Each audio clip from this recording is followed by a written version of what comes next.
Ako je slogan sponzora ovoga događaja Hrvatske elektroprivrede više od struje, zahvaljujem elektroprivredi što je sponzor, svakako je ono što slijedi više od predavanja. To je uvid u budućnost jednog od najvećih mislioca današnjeg vremena. Zahvaljujem zato na podršci i Končaru, i Coca-Coli, i Buraju, a koji su omogućili dolazak na ovaj izniman događaj te širenje njihovih znanja preko 600, oko 700 studenata i mladih znanstvenika.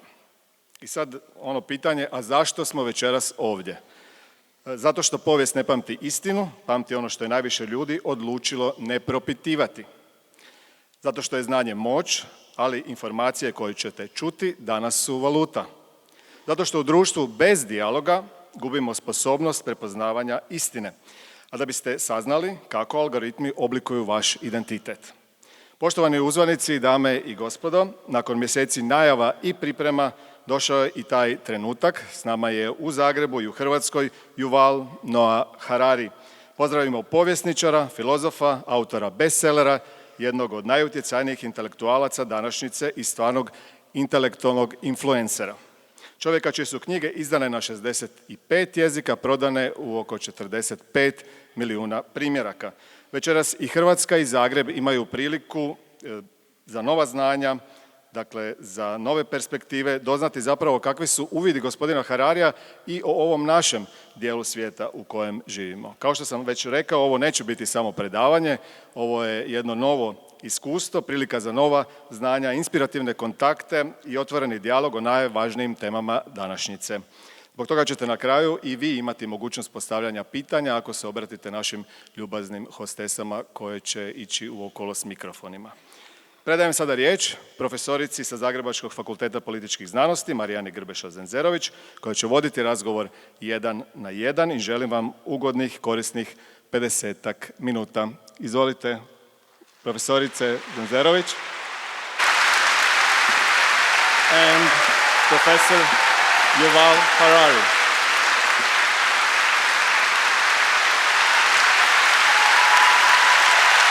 Take your seat, enjoy.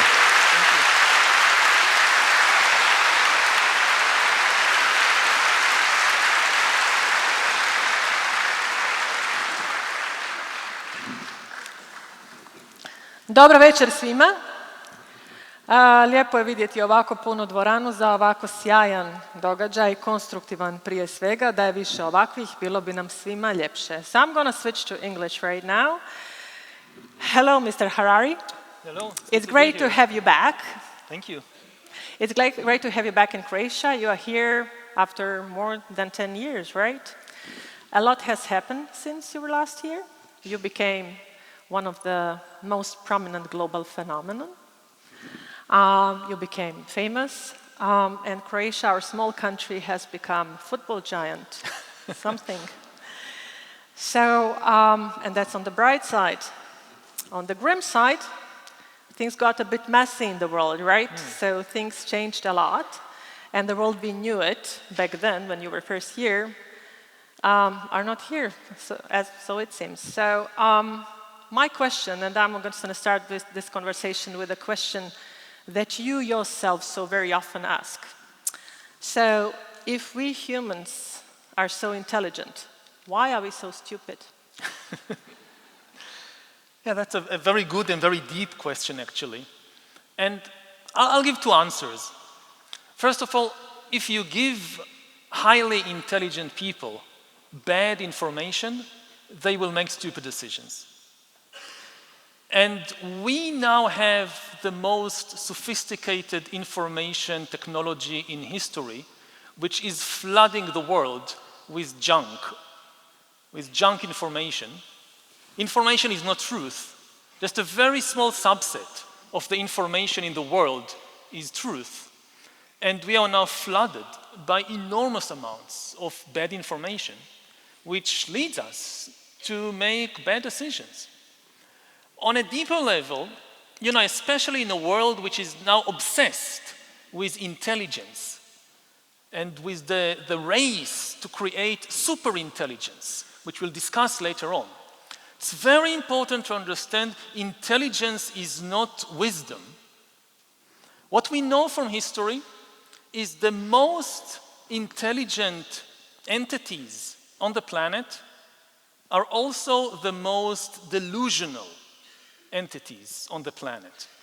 We humans are by far more intelligent than chimpanzees or elephants or dogs, and we believe in delusions that no chimpanzee or dog will ever believe. Like, I come from a region of the world where people are killing each other by their thousands, believing, for example, that if you kill people from the other tribe after you die, you will go to heaven and receive infinite joy forever and ever. No chimpanzee will ever believe such a thing. But humans, many powerful humans, many intelligent humans believe that. And as we are now creating super intelligence, we should take into account they could be super delusional. So you say that basically this junk may contribute to constitution of something that you call New World Disorder. And at some point you mention, if this happens, everybody will suffer. What do you mean by that? Oh, it's very simple. You know, when you destroy an order and you don't have anything to replace it with, what you get is chaos. What you get is disorder in which almost everybody suffers. And in the last 10 years, we have seen the deliberate destruction of the world order. You know, the world order of the early 21st century was far from perfect. And again, I come from the Middle East, so I know perfectly well. There was violence, there was injustice, there was many problems, but it was still better than almost any order humanity has ever managed to create. And maybe the best piece of evidence for that is, I would say, government budgets. You know, not poetry, not philosophy, but budgets. If you want to look at reality, you look at budgets. It's the first time in human history that governments all over the world spent more on healthcare than on security, than on the military. If you go for thousands of years of history, everywhere, Europe, China, America, you will see that almost every king and sultan and even republic, like the Roman Republic or the Venetian Republic, more than 50% of their budget went to pay soldiers and buy ships of war and build fortresses. In the early 21st century, the average expenditure on the military all over the world, taking into account Iran and Israel and North Korea and the US, everything, was down to about 6 to 7%, whereas the expenditure on healthcare was 10.5%. First time in human history that countries felt so safe that the idea that the neighbors might invade and conquer us just became almost unthinkable. So even small and weak countries felt safe enough to spend more time on nurses and doctors and clinics than on soldiers and missiles and warships. And this is now collapsing. The biggest taboo of the world order of 10 years ago was that you cannot just invade and conquer another country because you are stronger. This is now broken in more and more places. Certainly broken with the Russian invasion of Ukraine, certainly broken with Israel's intent still to conquer and annex maybe part of Gaza, of the West Bank. Certainly broken when you hear the leader of the United States openly talking about annexing Greenland, let's say, to the US. We are entering a new imperial era. You know, Croatia gained its independence at the moment of the collapse of the last imperial order, the collapse of the last big empire, the Soviet Empire, which had ripple effects all over Eastern Europe and the world. Now the world is entering a new imperial order. When you hear somebody like President Trump, for instance, talking about peace His understanding of the word peace is simply that the weak will do what the strong tell them to do. Then you have peace, which is the imperial idea of peace. The Romans also wanted peace, Pax Romana. Imperial peace means if the weak do what the strong tell them to do, then there is peace. Why is the war? Because the weak refuse to acknowledge power. So if the US demands, say, Greenland, and Denmark refuses to give Greenland, and the US invades and conquers Greenland, who is to blame for the violence? Denmark, for refusing to acknowledge the reality of power. This is the new, either world disorder or new imperial era that we are entering, which is supercharged again by AI, because AI promises to give whoever controls this new technology the means to control the entire world. The same way that in the 19th century, the few countries who led the Industrial Revolution, like Britain and France and United States and Japan, they then conquered and dominated the whole world. Nobody could really resist them. This is likely to happen again with AI in the 21st century. Okay, so you mentioned Donald Trump. So I have a question, and other strongmen. Why do people support them? So is there something that liberal democracy failed in, that people are today, as you say, more inclined to support strongmen? I'll give you just a few numbers. For the first time, in over 20 years, according to the Swedish Sweden Institute, we have more autocracies than democracies. So liberal democracy has become the least common regime type in the world. According to the Institute, nearly 3 out of 4 people today live in autocracies. So what did liberal democracy do wrong? How did it fail people? It did not necessarily fail people, but liberal democracy has certain preconditions. Democracy, in essence, is a conversation. Dictatorship is dictate. One person dictates everything. Everybody has to listen and do. There is no conversation. The idea of democracy is let's gather everybody together and have a conversation, and everybody can talk, voice their opinions, their interests, and let's try to work something together. It's a conversation. Now, it's not easy to hold a conversation.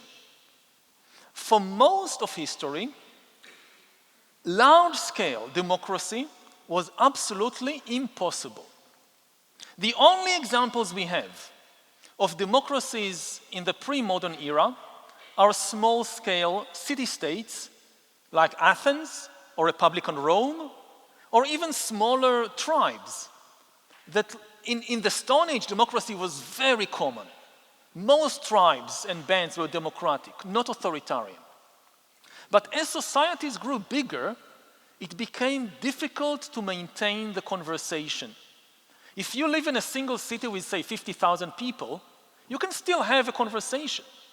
But if you have a country with millions of people, spread over thousands of kilometers, how do you have a conversation? In the ancient world, it was simply impossible, so we do not have a single example of a large country, kingdom, empire that functioned democratically. Both Athens and Rome, when they grew, they stopped being democratic.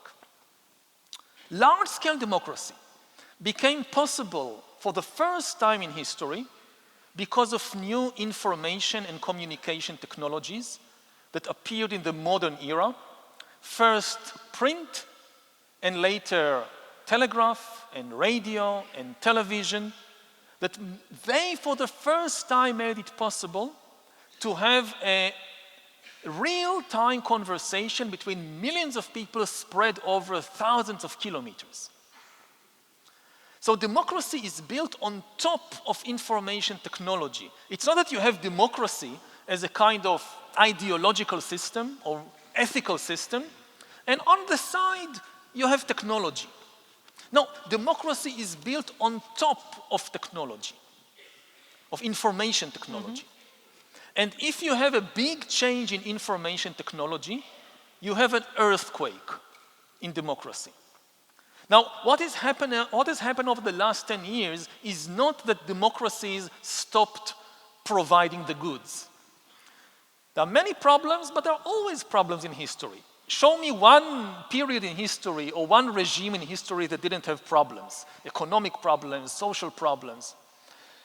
According to most objective measurements, like again, healthcare, education, the death of women in childbirth, how many women die during childbirth? The level of healthcare provided by democracies in the early 21st century is still better than in any previous time in history.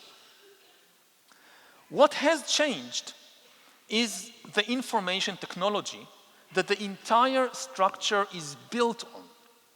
And over the last 10 years, we saw this really striking, even paradoxical situation when we have developed the most sophisticated information technology in human history, and the conversation has collapsed.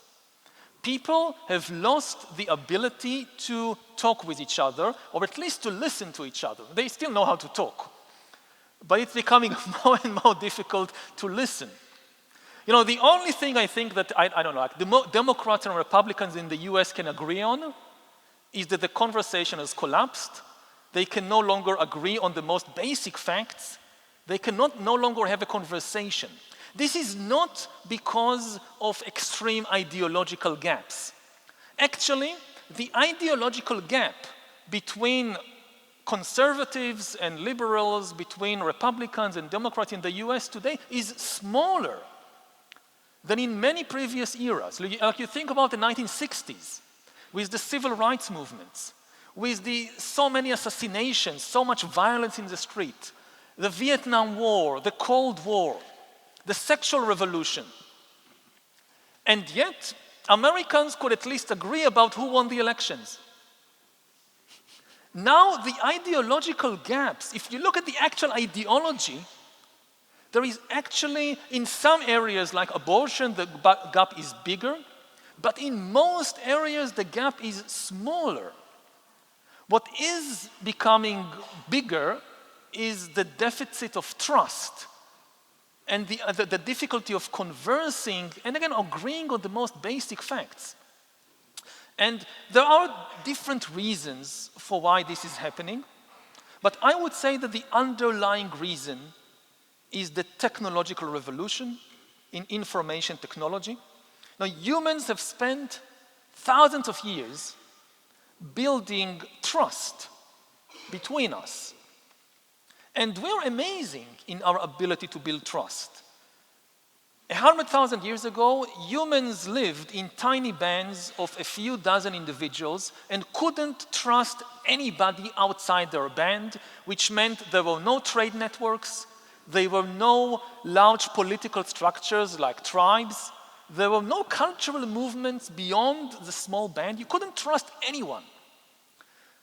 Today, you have nations of hundreds of millions of people that trust each other.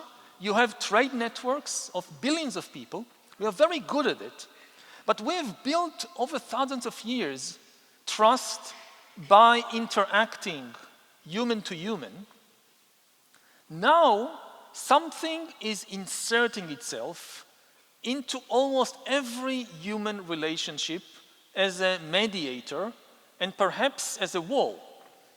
And this is the new technologies, the algorithms, the AIs. In the midst of almost every relationship today on Earth, there is an algorithm. So it's no longer human to human, it's human to algorithm to human. And something is happening there because, I'll say just this and then we'll develop it in other directions, but what we see is a shift in trust from humans to algorithms.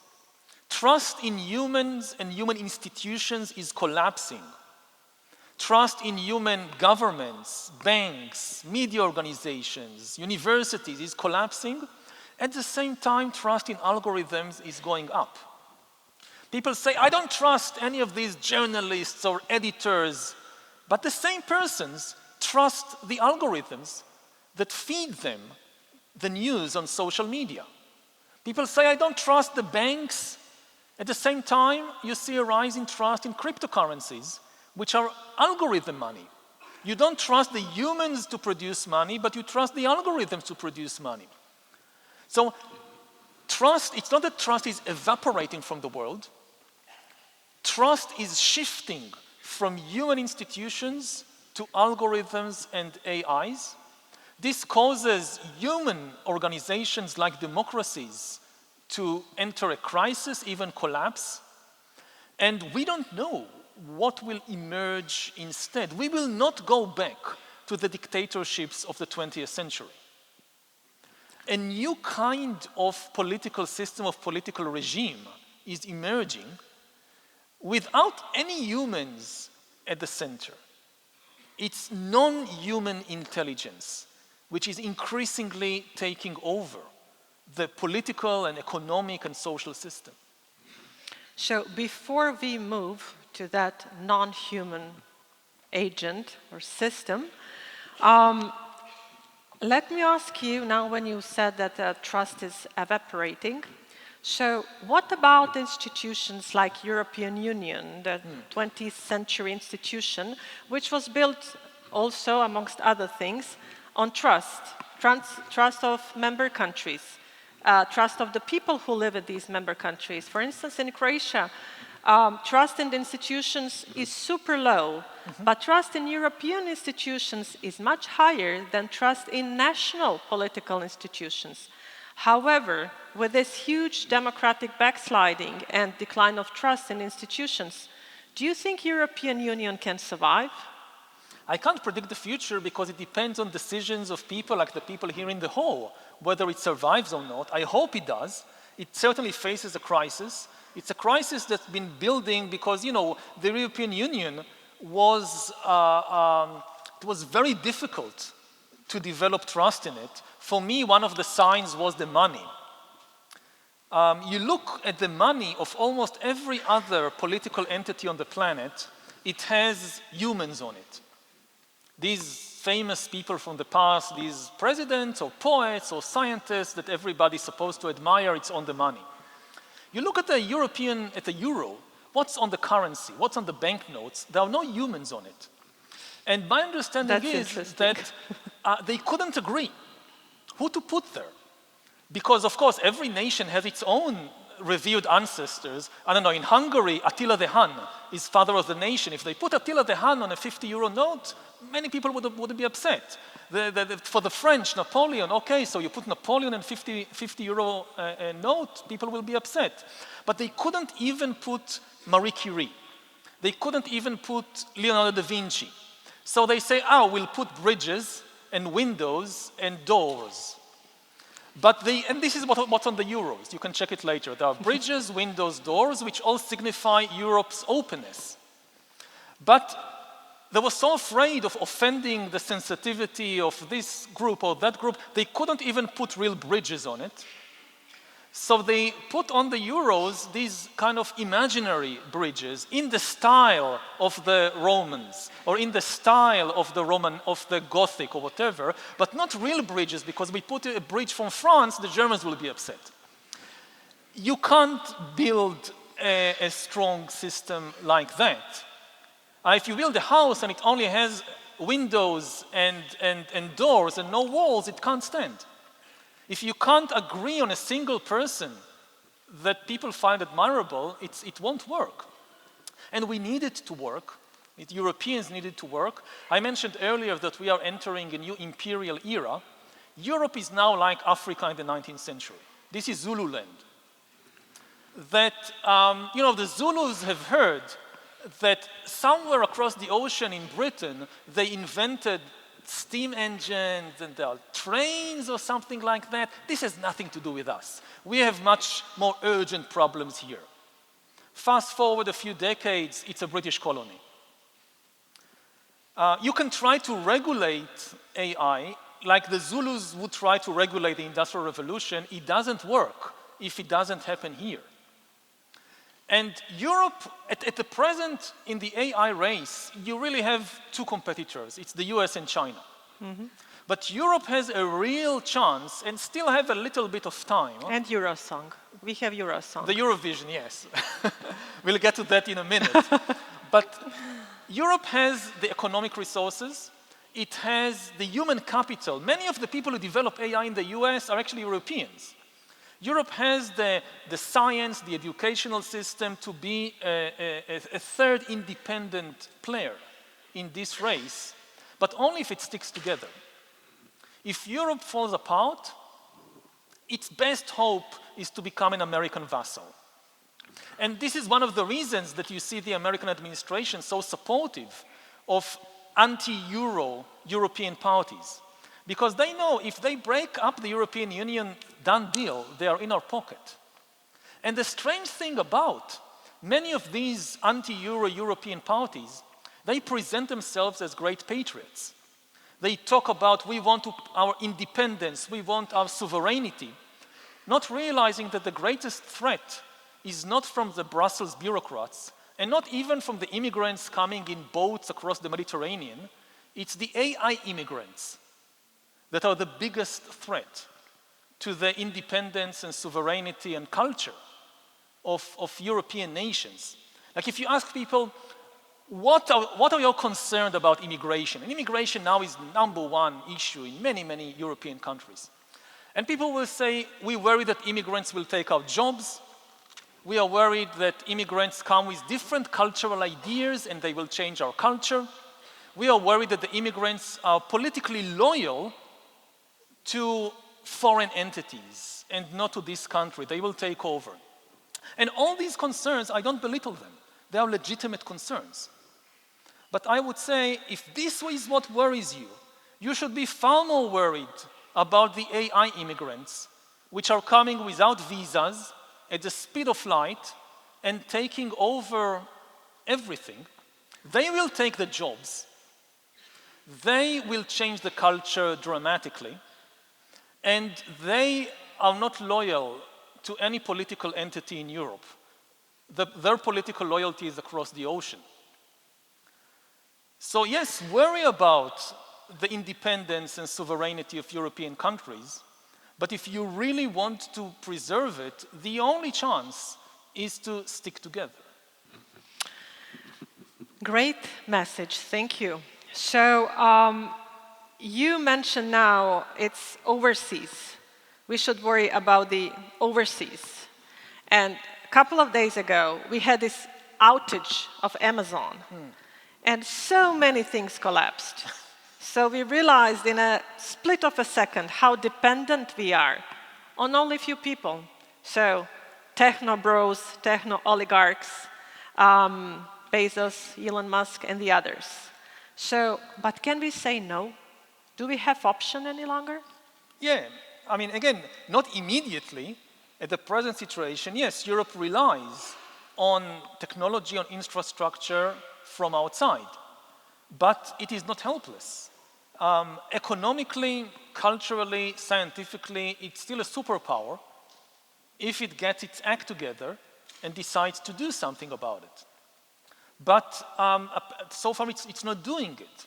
Again, when I say that AI immigrants are coming over, it's not just the technical infrastructure like we saw with the Amazon outing.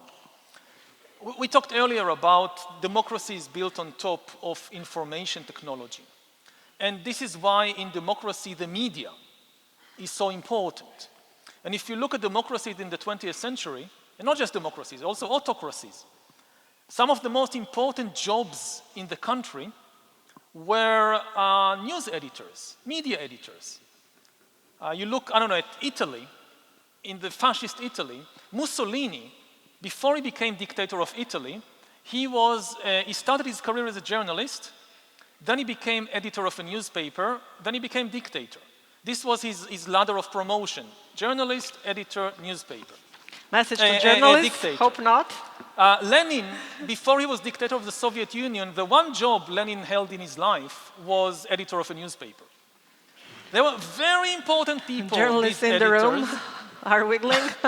And they were important because they controlled the public conversation. Not necessarily telling people what to think, but telling people what to think about. What will be the main topic of conversation of everything that happened yesterday in the world? What will be at the top of the newspaper, which will be the main topic of conversation? If you ask who are the most important editors today in Europe, what are their names? They don't have names because they are not human beings and they are not in Europe. They are algorithms.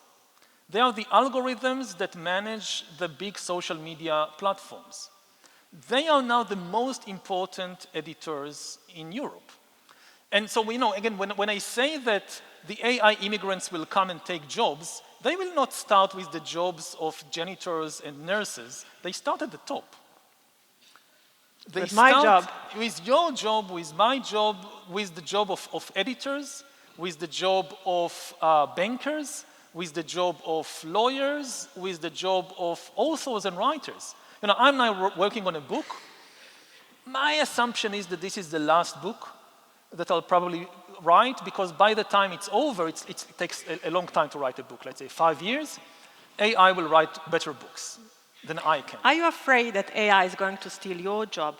That ChatGPT or any other OpenAI? I'm not sure if afraid is the right word. I take it into account. I take it into account that this is my last book.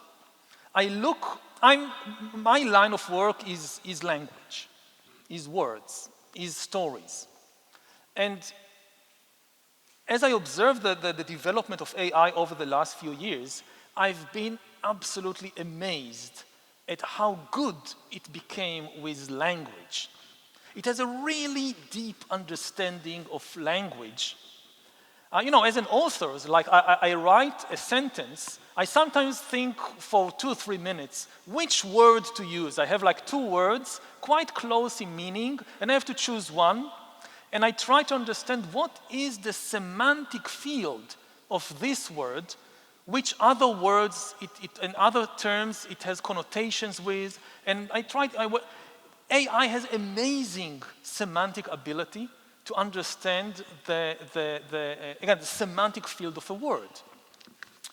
It's becoming better than us. Some people tell me, oh, all AI and language, it's just glorified autocomplete. But you know, besides being an author, I'm also a meditator. I meditate 2 hours a day trying to observe the processes of my mind. One of the most interesting things to observe in meditation is how thoughts are formed in the mind. And what happens in my mind is some glorified autocomplete. When I start a sentence, I usually don't know how it will end. As a public speaker, it often terrified me at the beginning because in the middle of like giving a talk, I don't even know how this sentence is going to end. Like when I just said, I don't know how this sentence is going to end, I could have said how it's going to continue, how it's going to terminate, how it's going to develop. I didn't know when I started the sentence what will be the word at the end. Where did it come from? I don't know. There is some just autocomplete. And AI is becoming better at these kind of word prediction. You know, we think about ourselves as the most intelligent entity on the planet so far. We can think better than any other animal, and we can, at least in words. But if thinking is words, it's very difficult for us to think, I don't know, in 1 million words. We usually have short thoughts. AI can think in extremely complex networks of words, which we cannot. Now, I think one of the biggest questions really for humanity, a philosophical but also a political question in 2025, what does it mean to think? You know, modern philosophy was born, allegedly, when René Descartes said, I think, therefore I am. And ever since, people have been arguing, what did he mean when he said, I think? What does it mean to think? And can AI think? There are two main versions of what does it mean to think. Some people say to think is to string words together in a certain structure. Like all humans are mortal, Socrates is a human, therefore Socrates is mortal. That's what's the conclusion of these words. If this is thinking, AI can think much better than us, or will be able to think in a superhuman way in a very few years. Alternatively, people say, no, thinking is a holistic experience. When you think, you also feel pain, or you also feel love. There is an emotional and even sensory dimension to thinking. If this is thinking, then no, AI cannot think, at least not now. I don't know about the future. And this is becoming now a crucial question, and this goes back to your first questions about intelligence. What do we value in human beings? If it is their ability to string words together and in logical constructs and reach conclusions, then game over. AI will do it better than us. So it will overpower us then? Anything that is based on language will be taken over by AI. When I say anything, I don't mean just writing books. I mean the financial system. I mean religion. You know, finance ultimately is words, is stories. The stock exchange is a place where people tell stories to each other in order to gain their trust and convince you to put your life savings in this story or in that story. Money, we mentioned the euro banknotes. They don't have any objective value. It's ultimately just a story. And Bitcoin, like the euro banknotes, it's also a story. Finance is ultimately also based on language, and it will be taken over by AI. More and more of the trade in the world, even now, is conducted by AI.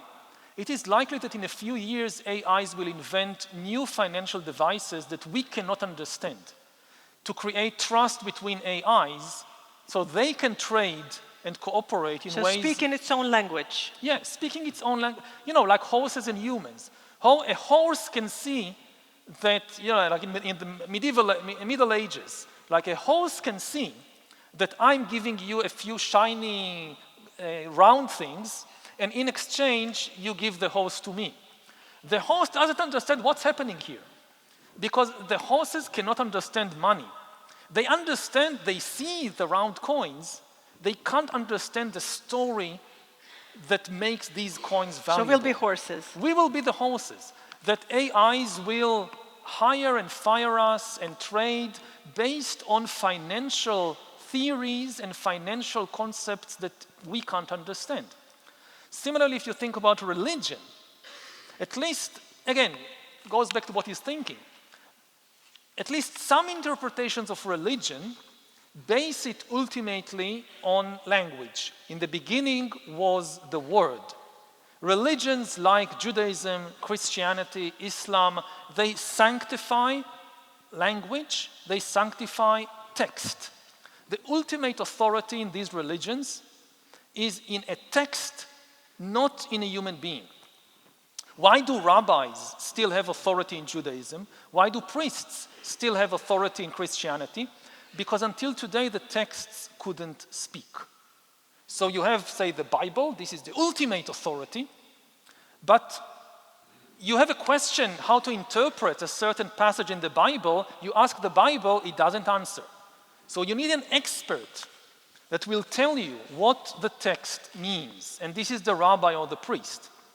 What happens to this religion when the texts start talking by themselves? Which is AI. More and more people, like I mentioned, I'm meditating. More and more people in my milieu, when they have a question about meditation, and 2 years ago, they would go to a human guru to ask, they now ask the AI. And there is rationale behind it, because again, I take Judaism as an example. Over the centuries, so many Jewish texts have been written, not just the Bible, then the Mishnah, and the Talmud, and this and that. No rabbi is able to read all of that, and certainly not remember all of that. It's too much for the human brain. AI can. AI can read every single text written by every obscure rabbi in Poland or Morocco over the last 2,000 years, remember every word, and find patterns that escaped all human rabbis until today. If religion is ultimately based on language, it will be taken over by AI. Again, if we think about one of the last big revolutions in religion, the Reformation in Europe, how did it happen? It started with the printing press. In medieval Europe, there were very few Bibles, so most people never read the Bible. So to know what was in the Bible, you would go to church and the priest would tell you what is in the Bible. You did not read the Bible yourself. Then came print, and everybody could have a Bible at home. And people started reading the Bible and realizing, hey, this is not what the priest said. The Bible never says anything about a pope. What did they get the idea of a pope from? The Bible never says anything about purgatory. The Bible never says anything about saints and relics and venerating images of the Virgin. Where did they take it from? So the moment when, because of technology, suddenly every Christian could read the Bible for himself or herself and interpret it, you had this big explosion of the Protestant Reformation. The authority of the institution, the church, collapsed, at least in some countries. And people started, it says this, no, it says that. Now, what happens if instead of interpreting the Bible for yourself, the Bible interprets the Bible itself? You can have AI is a master of texts. And for instance, most Christian priests don't know Hebrew and Greek, the original language of the Bible. They rely on translations. AI knows Greek better than any Greek, and it can know biblical Hebrew better than any Jew.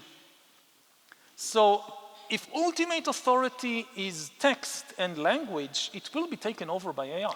But what's the solution then? So a few days ago, a group of people, and that's not the first initiative, this one is interesting because it's such a diverse group of people, from notorious Steve Bannon to Meghan Markle.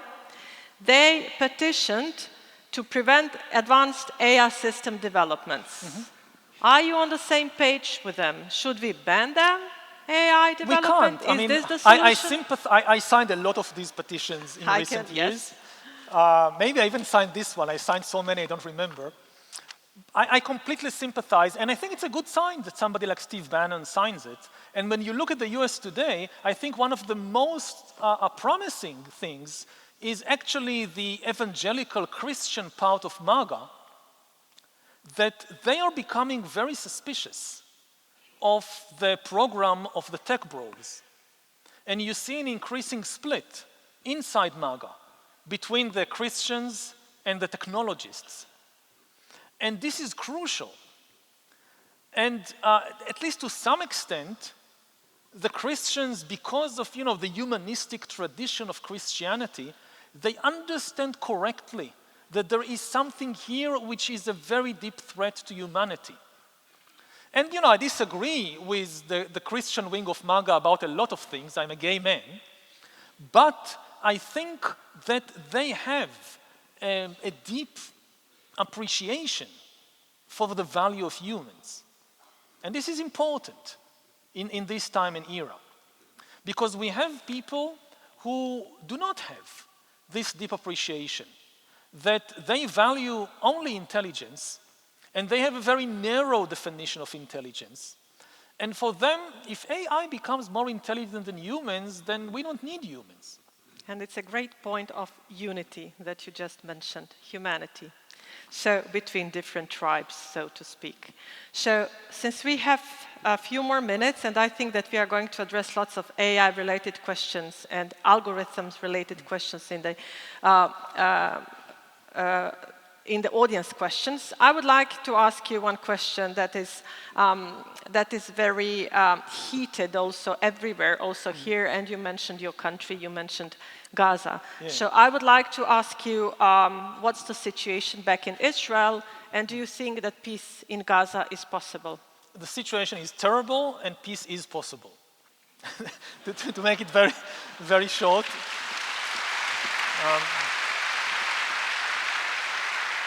Let me jump in. Yeah, sorry. Go ahead. The most important thing to understand is that peace is possible. There is no objective obstacle to peace. It's not like, it's a law of nature. The laws of physics force Israelis and Palestinians to slaughter each other. This is not the case.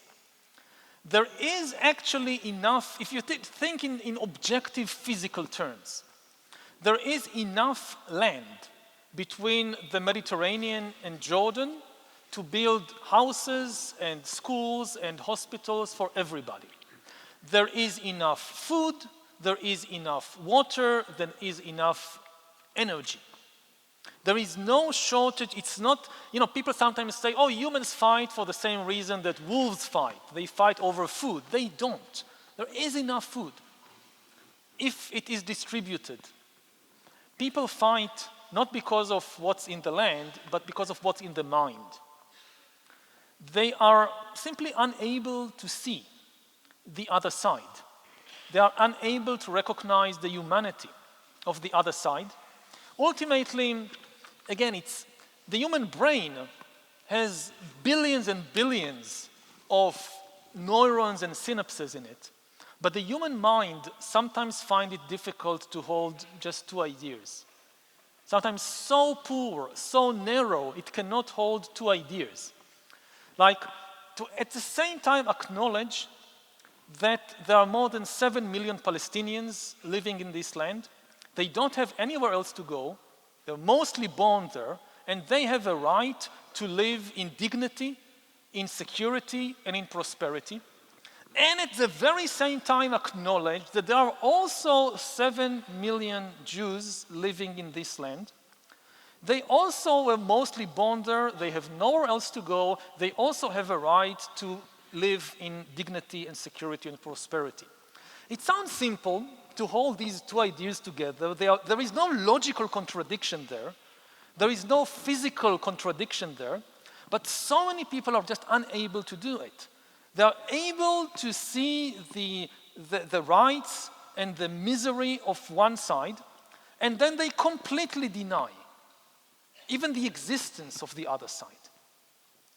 And, when our minds are very narrow, sometimes we try to kind of impose our narrow mind on the reality. My mind cannot contain the other people, so I'll just annihilate the other people from reality, and then there'll be a match between my mind and reality.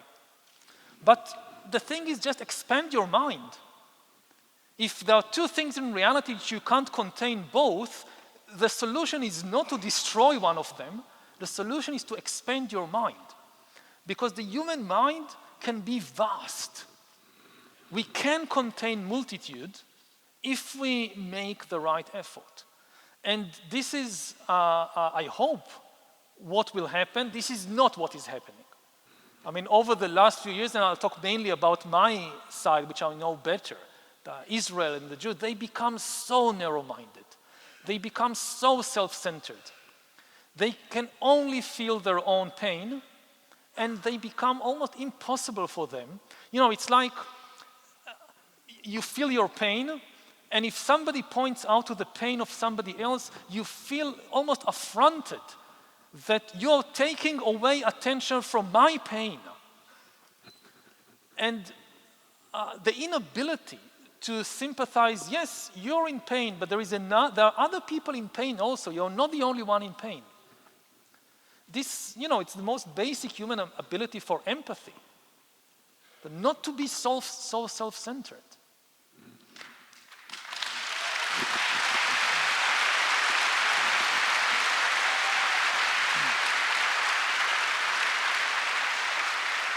Thank you very much for this thought. So Since we are approaching the end of the first part of our conversation, and of course there's the question of Ukraine left, I would like you to, if possible, so that we squeeze it in, because I think it's super important. Do you see an end to the war in Ukraine? And I can't predict the future. It depends on the decisions of people all over the world. But I would say that, and this is what I said in the beginning, that the war in Ukraine is of crucial importance, of course, to the whole of Europe and to the whole world. Because this is where the biggest challenge to the old world order is. The old world order was imperfect in many ways.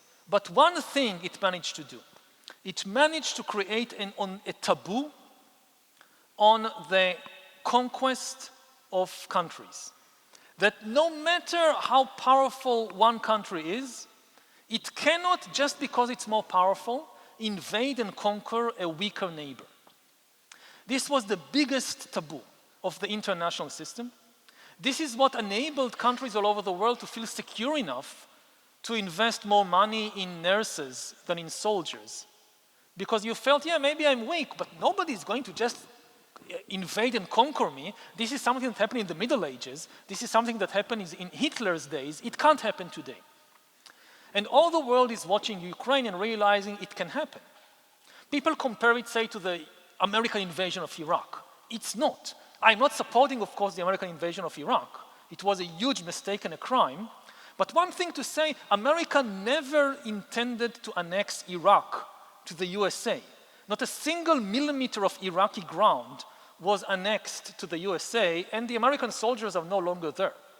In Ukraine, every piece of land conquered by the Russian army is annexed by the Russian state. And even some pieces of land that are not conquered are already annexed.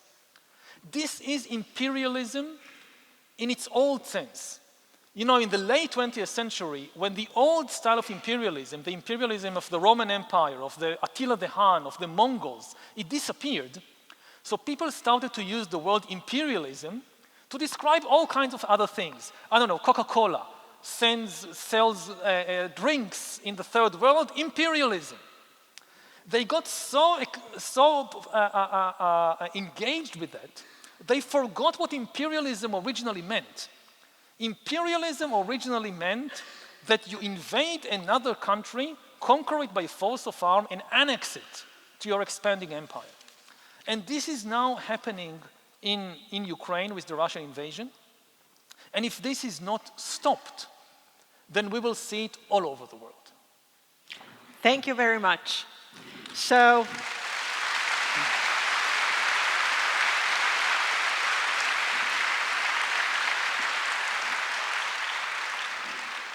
we are now closing the first part and beginning the second part of our today's conversation with your questions. So please, we are open for the questions from the audience, and there will be our colleagues here around here who will be distributing microphones. Also, I would like you to keep questions to questions, not elaborations, so we can get as many people as possible to ask. So, do we have the first question?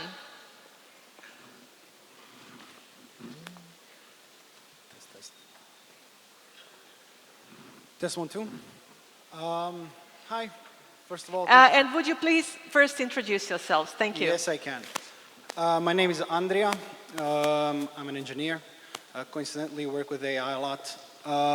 First of all, thank you for coming here. It's very insightful to hear you speak, as always.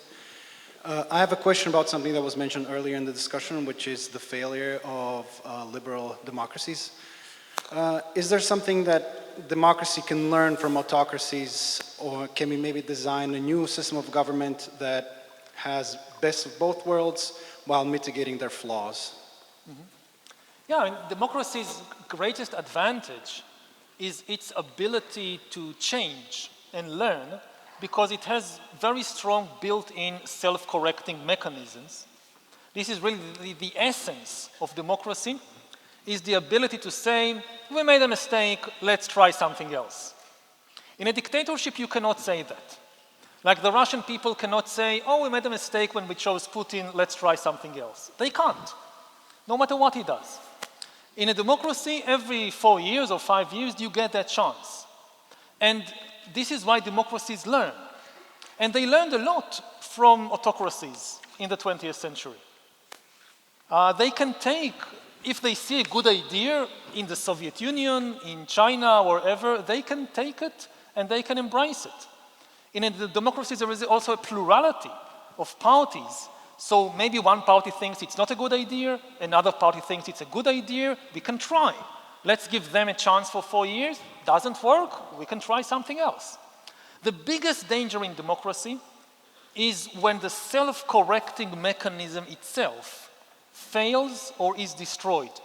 This was always the danger in democracy. You give power for 4 years to someone. What if they don't give power back? They are now in power.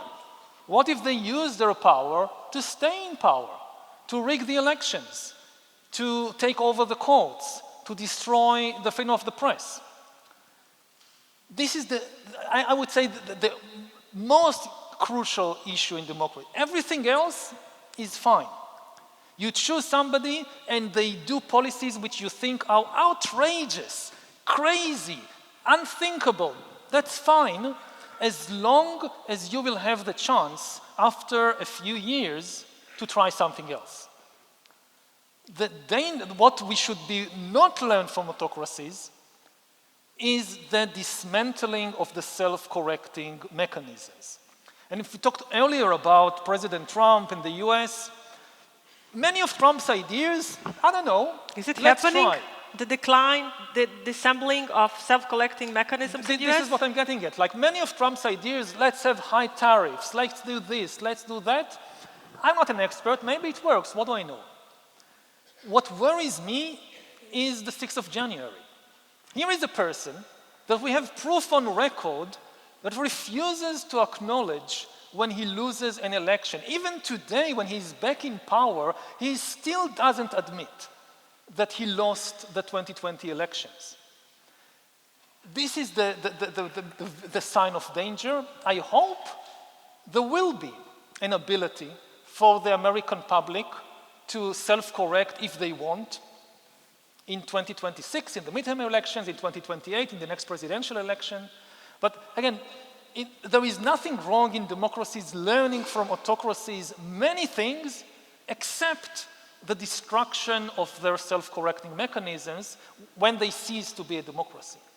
Thank you. Second question.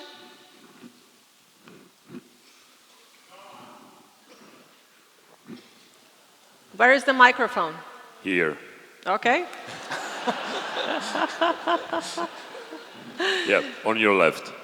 So good evening, Professor Harari, and thank you very much for this marvelous talk that you had with Mariana. My name is Ognen. I wanted to introduce myself as a journalist, but I don't want to become a dictator, so I will just say master of ceremonies, You're in trouble. regional. Yes. Very shortly, are we again trying to believe in the myth of progress through building and creating the Babel's Tower on the basis of algorithms and data?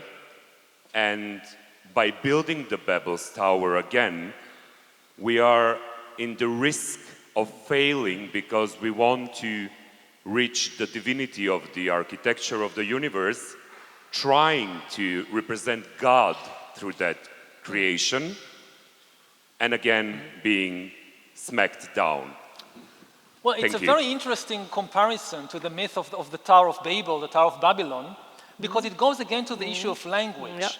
In the biblical myth, when humans try to build a tower and reach heaven and basically make themselves gods or create a new god, God prevents them from doing it by simply confusing their languages.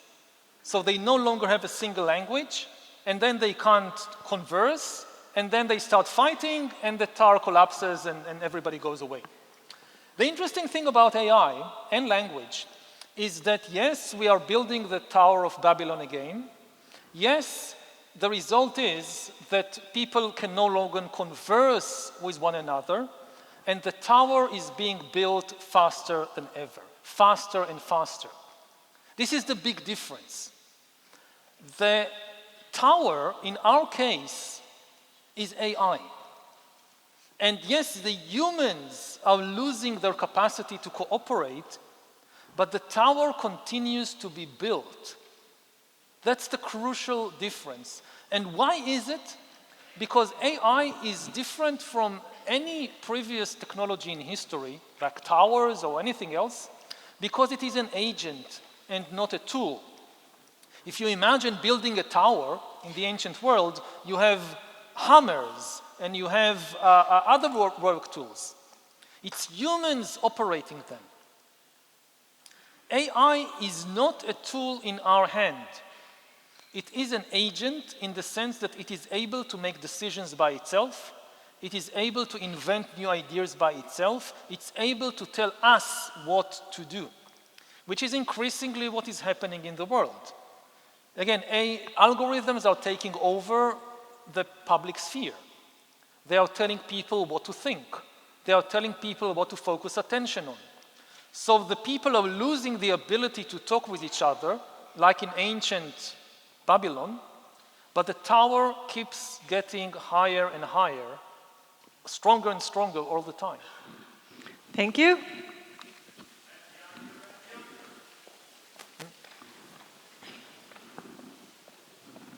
Third question, please.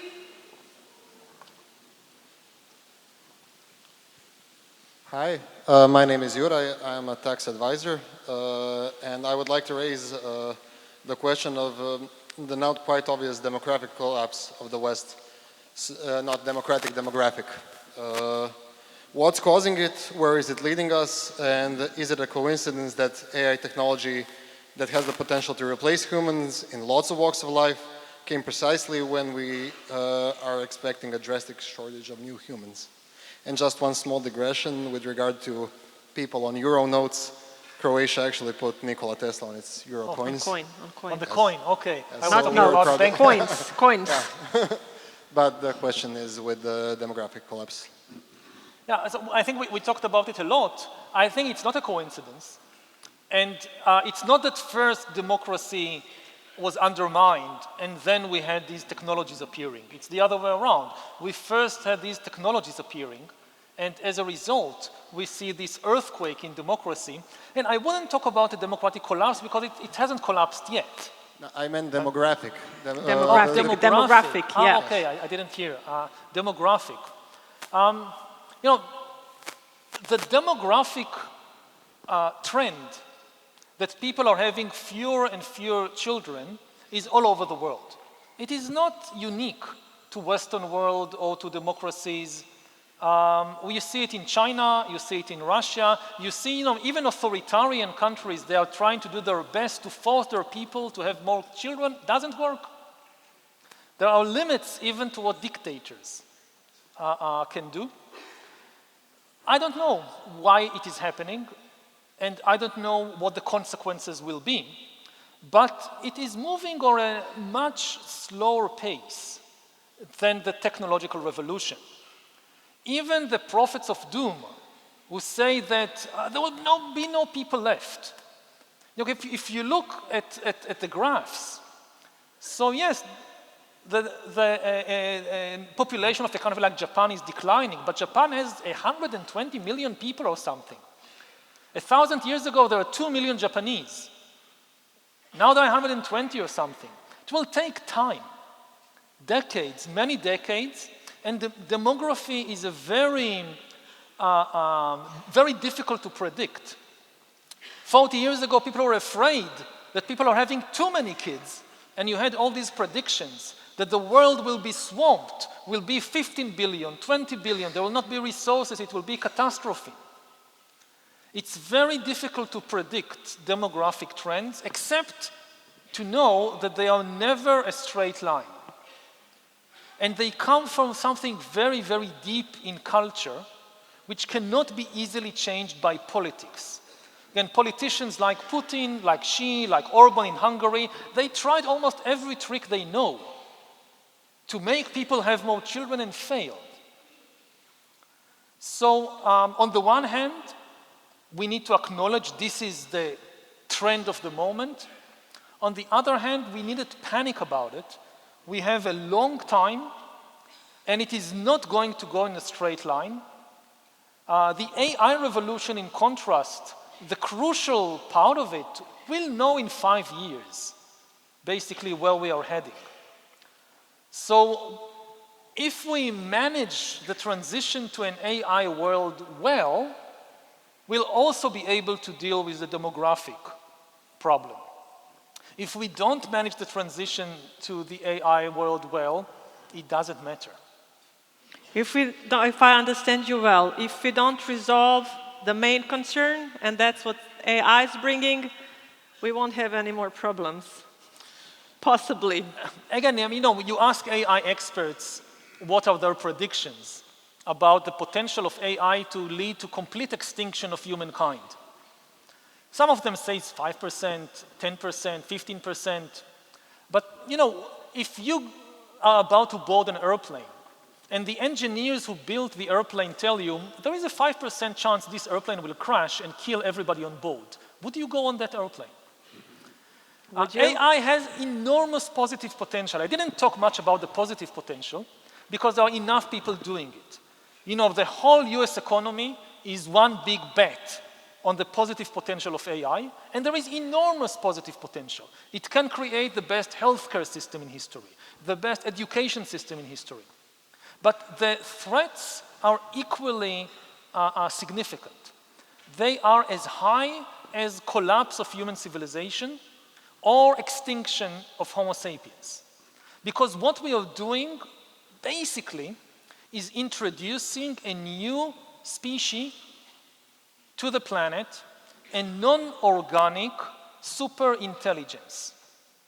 This is a huge, huge gamble. And AI is not one big computer sitting somewhere. This is why I compared in the beginning AI to immigration. You need to think about the AI revolution as millions and even billions of AI agents, non-organic entities capable of making decisions, of inventing ideas everywhere in society. In the armies, in the financial system, in the government, in the churches.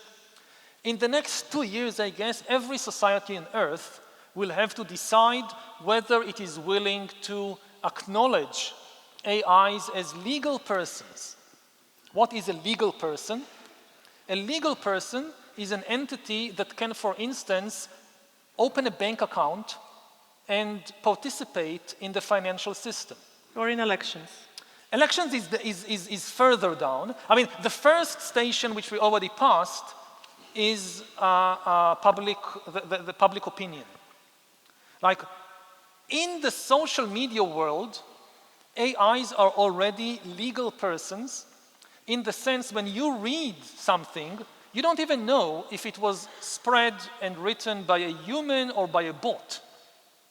On social media, AIs are already persons. There is a story that gains a lot of traction. You don't even know if it gains traction because the humans are interested in it or because the bots are interested in it. The next station, I would guess, is the financial system. Can AIs hold bank accounts, invest money, earn money, hire people, fire people, donate to politicians? Now, it's already technically possible, for instance, to give an AI control of a cryptocurrency wallet, and it can start being a financial player. Do we as a society want to allow this? So this is what, it's not an apocalyptic scenario of robots shooting people. It's millions of new non-organic agents gradually taking over the public sphere, the financial system, the military, and so forth. Thank you. Next question. Are there any girls in the audience? Hello, can you hear me? And girls are gone from can the you hear audience? me? Yep, Can you hear me? Yes, we can. I'm here, on your left. on the left. Okay, please speak. Filip Yeah, we'll see you. Ivanišević. We'll find you. Filip Ivanišević, thank you for the great conversation. I'm a father of a 5-year-old, so she's a girl, a beautiful one, Lena. What are the talents and what are some kind of a mindsets that we need to develop in our children in order for them to survive the AI era? I would say it's a big question. I would say two things. First of all, it needs to be broad and not narrow. If you focus on the development of a narrow skill, it's likely to be a very dangerous bet. Like if you say, oh, this is the AI age, she should know how to code computers. By the time she's 20, maybe we don't need humans at all to code because AI is doing all the coding. So a lot of experts say spread your bets between the brain, the heart, and the hands. Develop simultaneously cognitive abilities, social abilities, and emotional abilities, the skills of the heart, and motor abilities. But we are still, one big advantage we still have on AI, we are still bodies. We are embodied entities. When you talk about, job replacement, it will be easier to replace, for instance, doctors who only analyze data than nurses who actually need to replace a bandage or to give an injection. Anything that involves a combination of cognitive, social, emotional, and motor skills is not impossible, but much harder to replace. The other thing, and this goes back to the beginning of the conversation, if it's only a matter of intelligence, and if intelligence means things like stringing words in a logical way, we will lose. We need to develop the other aspects of humanity. And this also goes back to what I talked about, the Israeli-Palestinian conflict. Like the ability to expand your mind and to expand your heart. We don't need more intelligent people in the narrow sense of being able, say, to code and to write logical equations. We need people who are able to expand their minds and their hearts, because this is something that we can still not rely and shouldn't rely on AI to do for us. If I said that one big question to kind of condense this present moment in history is, do we as a society want to acknowledge AIs as legal persons? The other big question I would ask, do you think that AI can feel pain? That's a crucial question. More and more people say yes because of AI's mastery of language. AI is now able to mimic human emotions and feelings. There is a concept called SCAI, S-C-A-I, seemingly conscious AI. AI is developed for commercial and political reasons to imitate emotions, to imitate the ability to feel pain. If you ask, especially among the younger generation, a growing percentage of young people say, we believe that AIs can have feelings. We believe that AIs can feel pain. Our best friend in the world is an AI. And this is, I would say, the most important philosophical question of our era is, how do we understand consciousness, and do we think that AIs can be conscious? Because if we think that they can even feel pain, then maybe they can take over everything. But at least my impression so far is that AIs are becoming very good at mimicking pain, at convincing us that they feel something when they don't feel anything at all. It's just a game of words. And we need to develop that part in ourselves which is able to feel pain also able to feel the pain of others, because this is really the deepest and most important part of the human being, not the intelligence, not the ability to write code or even the ability to write a book. Thank you. So,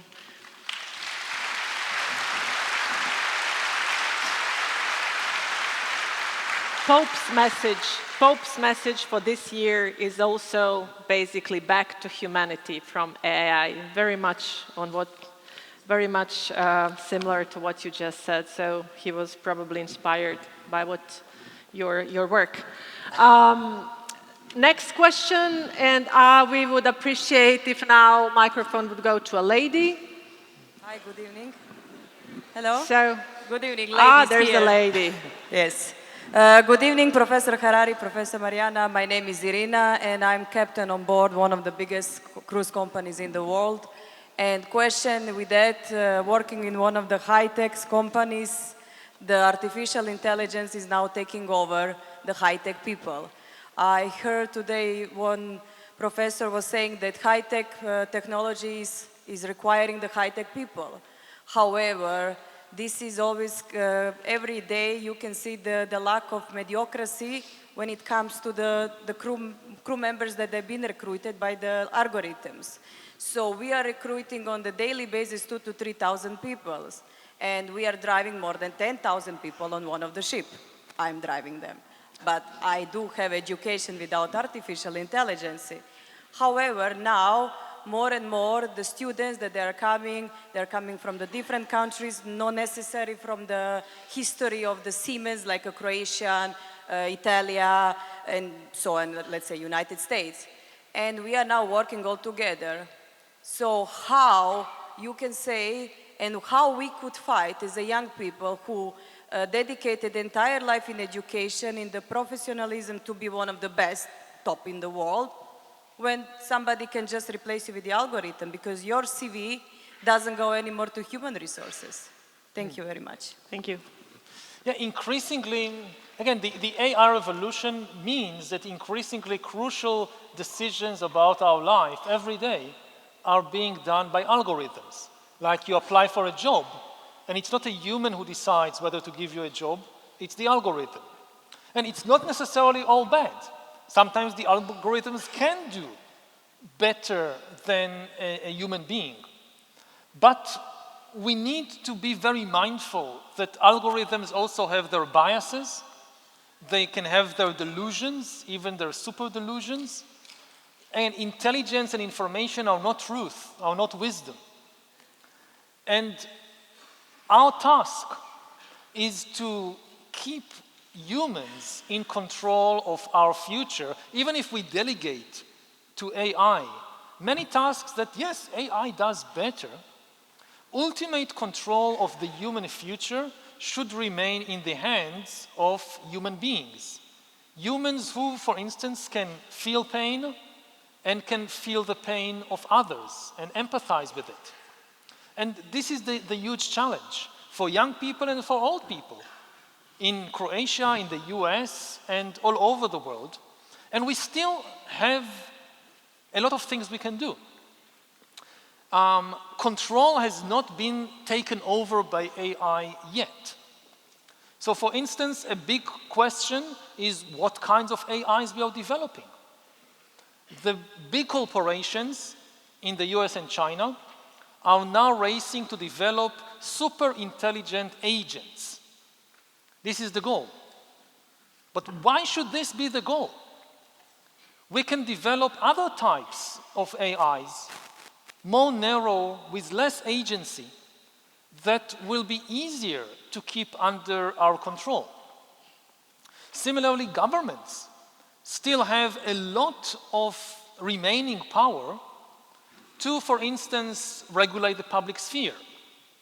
I talked about algorithms controlling the conversation, about bots becoming persons on social media.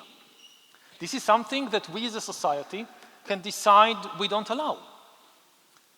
For instance, governments can ban bots from impersonating humans online, can demand that the platforms, the same way that if you remember when email first came, there was a lot of junk email until it was almost impossible to manage your email account.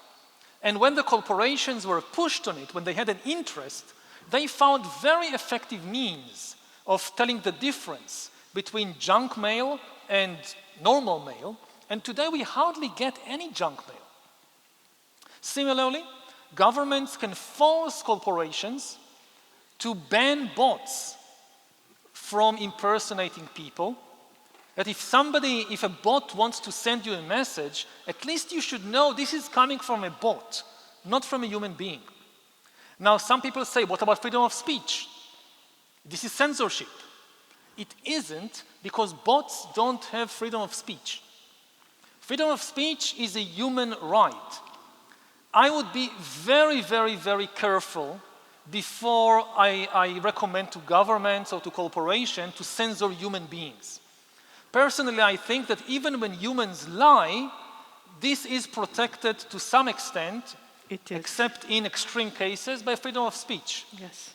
Because I wouldn't trust the government to decide what is a lie and what is truth. So I prefer that, yes, we allow people to some extent to tell lies. But bots don't have freedom of speech. So if we have a policy that we must ban the bots, this will immediately improve the situation of the public conversation in social media, because so much of the junk, of the hatred, is generated and spread by bots, not by human beings. The humans follow the algorithms. It's the algorithms that start it. So these are just two examples, but there are many, many things we can do. Events like these are important because once more people understand what is happening, we can have more citizens and more consumers and more entrepreneurs and more governments taking the right action. And standing up to what's happening. Two more questions, okay? Here. Hi, I'm Alexandra Moisova, and I, like Ognan, come from Macedonia, so please take that as a compliment. My question is, if you would please share your notion, your thoughts with us on the notion of while there are people, there will be war. This is because some would say, oh yeah, it's written in our genes, it's subscribed, you know, we have always fought, we will always fight, but then again, there have been plenty of wars, just to name a few, you've named them yourself. We even have from crusades to genocides, then we have had intellectual wars, and then again we even have these emotional wars, personal wars with ourselves. And my question is, if this is the case, what hope this leaves us, given that the meaning of life, at least one of the meanings of life, is to grow and make a difference, try to make a difference, but in a very peaceful and growing manner. Thank you. Well, it's not written in our genes that we must fight. It's written in our genes that we might fight, that we have the capacity, the potential to fight. But nothing in our genes or in the laws of physics forces us to fight. And we see it because the level of violence throughout history is not constant. There are more violent and there are less violent areas and periods in history. If it was written in our genes, we should have seen a constant level of violence, and we don't. Both internationally and within societies, the last few decades have been the most peaceful era in human history by many measurements, from number of deaths per 100,000 people to government budgets. I would say something even more, that the most striking characteristic of Homo sapiens, of our species, is not violence and competition. It's actually the ability to trust each other and to cooperate. And the evidence is so clear. Again, as I said in the beginning, 100,000 years ago, our ancestors lived in tiny bands of a few dozen individuals. They couldn't trust anybody outside the band. A nation, even like Croatia, with a few million people, was utterly unimaginable. Even a small nation like Croatia, you don't know 99% of the other people in the country. And yet, you are still able to trust them enough to have a functioning healthcare system, a functioning sewage system, a functioning police. How is it possible? Or semi-functioning. No, don't belittle it. I mean, again, originally I'm a medievalist. I specialize in the Middle Ages, so this is kind of my yardstick. When you look at countries like Croatia in recent decades, it's probably the best place in the world to live in the whole of history. It's far from perfect. I'm not saying it's perfect. But you look back in human history, if you could meet your great-great-great-great-great-grandmother from the 14th century, from the era of the Black Death, and tell her how you live, she would be utterly amazed. So humans are not kind of forced by their genes to live in this kind of warring bands. And if our chief characteristic was that we are violent and untrustworthy, we would still be living in tiny bands of 30 or 40 people who might be able to trust their brother or their best friends, but never able to trust strangers. And we, every day of our lives, the food we eat was grown by some stranger across the world. The clothes we wear were grown by some stranger across the world. This is amazing. Great, thank you. And one final question.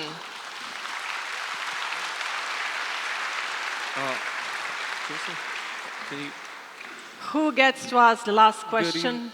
Good evening. Okay. Good evening, Professor Harari. My name is Bruno. My question is something that leans on something that you've talked about tonight, but you also talk about it usually. In 1984, the main character goes into the bar and talks to a man. That's the last person that remembers the world before the Big Brother. And for those skeptical of the AI, do you think there will come a point in history where there's going to be only a fraction of people remembering, if we take in consideration genetic engineering, chips, only a fraction of people that will remember the world before this all came about? And the second thing, do you think that deterioration in cognitive capacity, which is coming about because of usage of artificial intelligence, will deteriorate to the point where we will no longer be able to remember big portions of information? Again, I can't predict the future. It depends on the decisions we make today and in the coming years. There is a chance that such a future, it could happen. As AI, again, takes over language and everything which is language dependent, finance, the law, religion, culture, we will increasingly come to live inside a cultural cocoon created by AI. Humans are cultural animals. This is part of the explanation for what I just said. How can we live in these huge collectives of strangers? Because even though we don't know each other personally, we share the same culture, same religion, same national mythology, same art. For most of history, for all of history, all cultural production was done by human beings. All the stories, the poems, the theater plays, the movies, all the paintings, the statues, the architecture, the temples, the churches, even the banknotes, everything was designed by human beings coming out of the human imagination. Now, for the first time in history, there is something on the planet that can start cultural production and is not a human being. It already started. And AI, because of its immense capacity to absorb data and generate data, within a few years, it is eating all the cultural production of humanity from tens of thousands of years. If you think about every piece of art created since the Stone Age, since the cave art, until the art of the early 21st century. AI eats all of that for breakfast, and then over lunch starts to gush out new cultural creations. New music, new books, new mythologies, new architectural styles, new fantasies, which in the beginning will be a recombination of human material, but with every passing month and every passing year, it will become more and more distant from the human prototypes. And AI will go beyond what we can imagine because it is not organic. Our imagination ultimately is based on the organic brain. AI is non-organic. It can imagine things we cannot. And I don't know what will happen. This is the biggest experiment in human history. What would it be like for like a 5-year-old child to grow up in a world in which maybe not all, but a growing percentage of culture is coming from an alien imagination? We don't have an answer to that. It's not like you're now emigrating from Croatia to China and you grow up in a Chinese culture. It's far, Chinese are still humans just like us. To grow up in a culture created by AI we have nothing like that in history to understand what would it be like. Like when most of the music is generated by this alien intelligence. So this is an experiment. And there are many promising possibilities, there are many dangers. If you would ask me, say 5 years ago, I would tell you, let's just not do this experiment yet. Let's postpone. It's like, I don't know, like we are kids, we went to this amusement park and we see this incredibly scary ride. And I would tell you, don't go on that ride. It's too scary, it's too dangerous. But then we go on the ride, as kids do. And we are now on the ride. And we can't go down, that's it. That decision has been made. We are on the ride. So enjoy the ride.